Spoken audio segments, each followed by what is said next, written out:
शिवसेना कळमनुरी शहर जनसंपर्क कार्यालयाचे आमदार संतोषदादा वांगर यांच्या हस्ते उद्घाटन।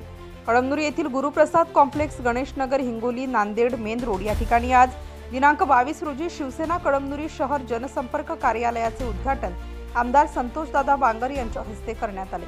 यावेळी शिवसेना, युवासेना, शिवसेना महिला आघाडी सर्व अंगीकृत संघटनांचे सर्व पदाधिकारी, लोकप्रतिनिधी व कार्यकर्ते मोठ्या संख्येने उपस्थित होते।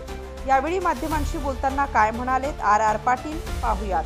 आज या ठिकाणी कळमनुरी विधानसभा मतदारसंघाचे लोकप्रिय आमदार आदरणीय संतोषदादा वांगर यांच्या माध्यमातून कळमनुरी शिवसेना शहर कळमनुरी संपर्क कार्यालयाचे या ठिकाणी उद्घाटन झालेले आहे।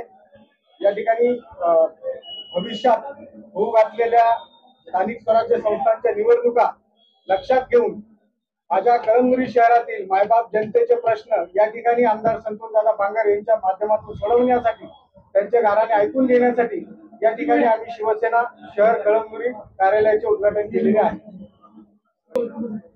यावेळी आमच्या शिवसेनेचे नेते राजेंद्रजी शिकरे, त्यानंतर संजय पाटील बोंडारे, आदरणीय संतोषदादा वांगर, विजय पाटील बोंडारे, रामभाऊ कदम, आमचे नगराध्यक्ष उत्तमरावजी शिंदे, नगरपालिकेचे गटनेते आदरणीय अप्पारावजी शिंदे काका, सन्मानित सर्व नगरसेवक, शहर प्रमुख बबलू भैया पत्की, तालुका प्रमुख धनंजय पाटील दातीकर, तालुका प्रमुख जयदीप काकडे यांच्यासह मोठ्या संख्येने शेकडो मान्यवर या ठिकाणी उपस्थित होते। त्याबद्दल सगळ्यांची नावं मी या ठिकाणी आपणास घेऊ शकत नाही। या कार्यक्रमाला आदरणीय आमदार संतोषदादा वांगर यांच्या सोबत जिल्ह्यातून आलेल्या संपूर्ण पदाधिकारी, कार्यकर्ते व सर्वांचे या ठिकाणी मी आभार व्यक्त करतो। आपण या कार्यक्रमाला आलात, कार्यक्रमाची शोभा वाढवली, त्याबद्दल माझ्याकडून, माझ्या परिवाराकडून आपले खूप खूप धन्यवाद।